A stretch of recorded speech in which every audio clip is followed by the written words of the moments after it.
Today and Across the Fence, the story of how a farm family from the Northeast Kingdom is trying to lick the volatility of the dairy business and build a future for their children, one creamy and one pint at a time.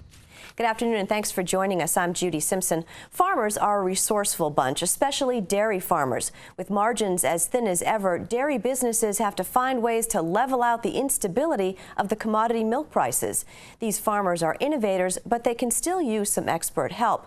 The Vermont Farm Viability Program works with farmers to come up with solutions for farm business problems. The Michaud family of East Hardwick came up with a sweet solution to keep their farm in business. Here's Across the Fence associate producer Keith Silva with our story. There's nothing quite like the taste of ice cream. It's that taste on your tongue, it's that heaviness on your tongue that you want to be able to feel the creaminess. When it hits your tongue, is that texture, that feeling, that first bite is the most important, because that's the one you remember.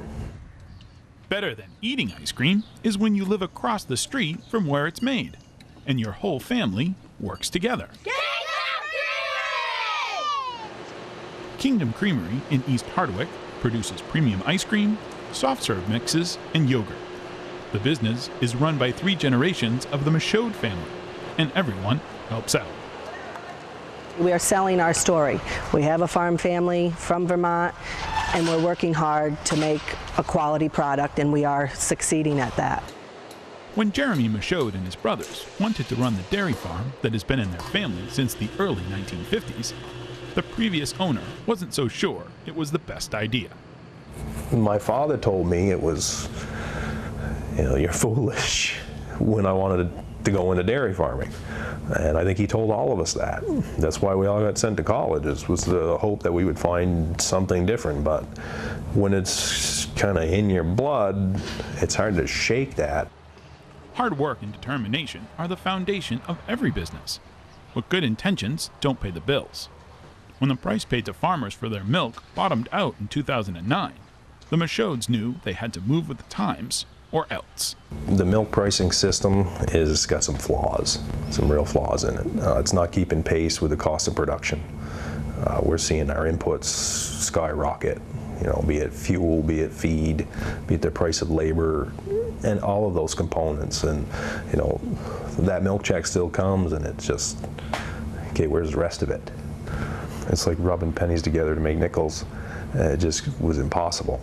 And we all had growing families, we were all married. The business had expanded to certainly its limits, I think, with where we wanted it to be. The next step would have been a major move to a different location. You relocated the entire family, the entire farm, and invested significantly for basically the same end result, which was commodity milk prices again. The market for milk might have been bust, but it was boom times for local food and value-added products. The Michauds had the means. What they needed was a plan. It kind of batted around the idea of doing something like this, but all of it required a rather extensive plan, something that none of us really knew how to do from A to Z in this much detail was something we had no familiarity with. So that's when we contacted Farm Viability. It was the best decision we could have made was working with Rose. That's a really nice compliment. Rose Wilson works for the Vermont Farm Viability Enhancement Program. It's a collaboration between the Vermont Housing Conservation Board, the Agency of Agriculture, and the University of Vermont Extension. The program offers business planning and technical assistance to Vermont farmers. One of the things that definitely stood out for me with the Michauds was their commitment and their drive and determination to, seeing this through and finding a way that would work. You start a process basically with a blank sheet of paper, and then at the end, you have a 700-page business plan. You test the business plan to lenders on feasibility studies. You test all those theories, and they start poking holes in it. So you need to still have that resource available to you again to help plug the holes and come up with the right solutions. I I want people to poke holes in that business plan, because the more someone pokes a hole on it while it's in paper form, we can fix those holes. And then we know that when nobody can poke any more holes in it, it is that much more likely to be successful when you actually go to implementation. It would have been very easy for me to set the business plan on a shelf and say it's good enough. But with Farm Viability and with Rose keeping pushing, and every challenge we ran into led to a revisit of the business plan, and well, we got to fix this section, it's not clear. And it's very important when you go and sit in front of bankers, you know, when you're looking for financing for something like this. It's their business plan, it's their future, and we're here to help them make that happen. And so it's a relationship. It's not a one-off. It's not a, I come in, I tell you what to do, and then you do it. People really value the relationship, and I think one of the things that people like about the program is that we aren't just we come in and we go out, but that they're able to, we come back in a year and check on them and say, how is it going? Because someone's future is a really important thing, and to just swoop in and swoop out, it kind of devalues that. So I think that's one of the biggest things. It shows respect. While he continued to farm and to adjust his business plan, Jeremy also continued to perfect his technique for making ice cream. No classes, no secret family recipe. He read, he did his research, and he kept taste testing. It's easier to tweak it now because I know what I like. I know what I expect, I know what I want. In the beginning it was like, well, this is good enough. And then you found out later, no, it's not good enough. Right. You know, let's tweak it some more. Now I can taste something and tell you what's wrong with it and how I'm going to fix it. We're now making ice cream and yogurt products fresh from the farm. Making your own value-added product means marketing your own value-added product. So the Michauds took their ice cream on the road. When you are shipping milk, the marketing piece is not there. And the milk truck comes in the yard and the milk goes away and you're paid for your milk, and that, you know, and then you move on to your chores the next day. After, you know, beginning the ice cream business, that piece of the marketing and, you know, business end sort of changed for us, and you know, you do look at business in a different way, because now you've got that whole marketing piece to fulfill and promote your business. Events like the Vermont Farm Show allow the Michauds to give consumers a taste of their products and to tell their story. I want to tell them I'm the one that made this product. I'm the one that milked this cow this morning, and I'm proud of it. And you know, I want to know what you think of our product, and get the feedback from them, and move on to the, you know, next store or consumer that we want to sell to. It is a family effort, and we're pretty proud of it. Ice cream is welcome at any occasion, and it brings out the kid in all of us. For the Michauds, Kingdom Creamery is and will always be about the kids. I think for us it was either now or never. We're young still. We still got the energy to put up a fight like this and make this a reality and make it a success. I look at my sons and I'm just thinking, you know, this is for them, this isn't for me. And I feel good about that. And if the burden of making that a success falls on us, right now I'm okay with that too. Because someday it'll be easier for them. Dairy farming is a tough row to hoe, and yet, with a bit of help, some ingenuity, and hard-nosed determination, the Michaud family proves that the results can be pretty sweet. In East Hardwick, I'm Keith Silva with Across the Fence. Well, thanks, Keith. I'm joined in the studio by Mark Canella, Agricultural Financial Management Specialist with UVM Extension. Welcome. Thank you for having me. How is UVM Extension involved with the Vermont Farm Viability Program? That's a good question. I think people get confused sometimes. UVM Extension Farm Viability is one of 3 service providers for the statewide Farm Viability Program. So we're joined with the Intervale Center based in Burlington and the Northeast Organic Farm Association based in Richmond. The 3 of us do direct business planning for the statewide program. UVM Extension, we also have our own separate programs that we've developed to try to access more of an audience or develop programs in a little bit of a different way to cover all the gaps for farms around the state. And so in the video we saw that Rose was their go-to person.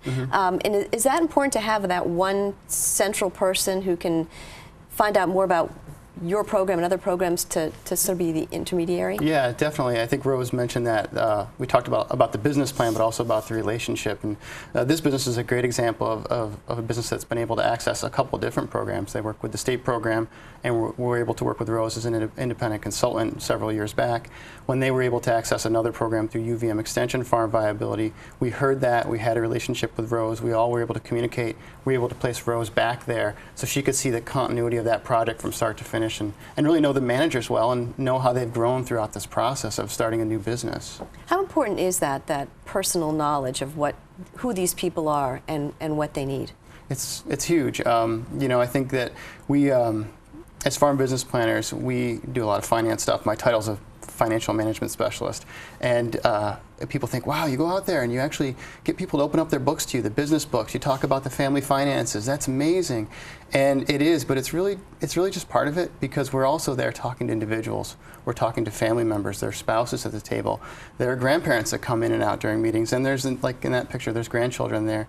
And so we actually take the time to have those conversations, understand the family and understand the individual, and that really builds a relationship that can be very productive for business planning. Well, that can't be easy for a farm to just open their books to you.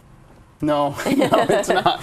Sometimes, you know, sometimes they have no choice. Sometimes farms are in a situation where they've got to make something happen, or they've got to do some loan work, and they recognize that, and they open right up to it. And other times we recognize that we're going to take some time with this, and we've got time in our program to build that relationship. And we know that if we want to have meaningful development and education with these folks, we've got to take the time to build some of that trust and get to some of those harder issues that are maybe a little bit below the surface.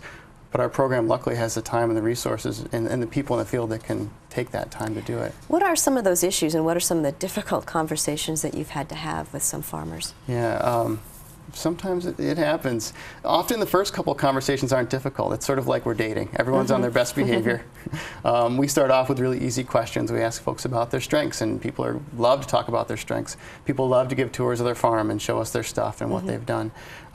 It takes a couple meetings to get into some of the real weaknesses or some of the critical issues that the farm might be having that's holding them back.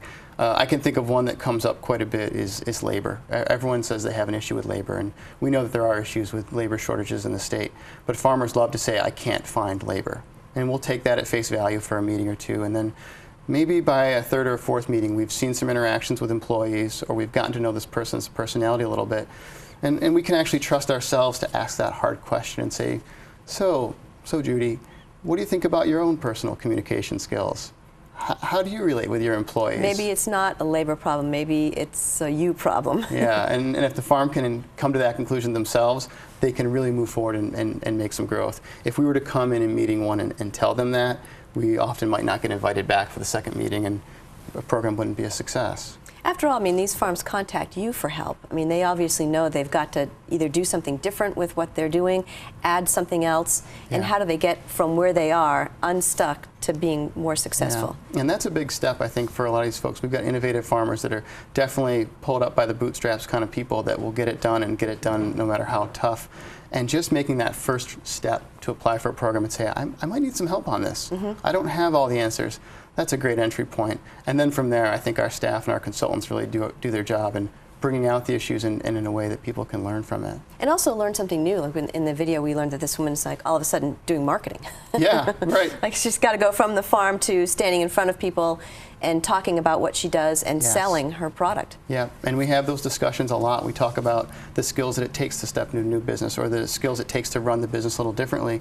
And we also have a big conversation about capacity, and that's part of the business planning, is saying you may want to think you're going to get all those skills, and you may have a personality thing where you want to do everything on your farm, but sometimes that's not realistic. You've still got to manage the cows or be in the heifer barn, but your business needs that skill set.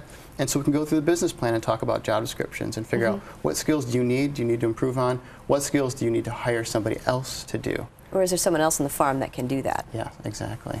And so I guess for more information on the Farm Viability Program, you can call 866-860-1382. That's 866-860-1382.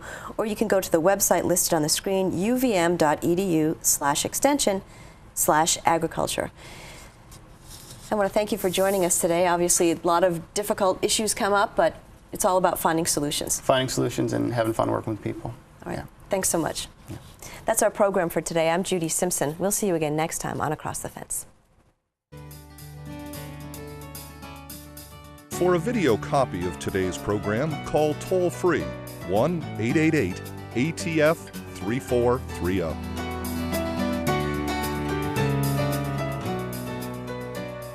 Across the Fence is brought to you as a public service by University of Vermont Extension and WCAX-TV.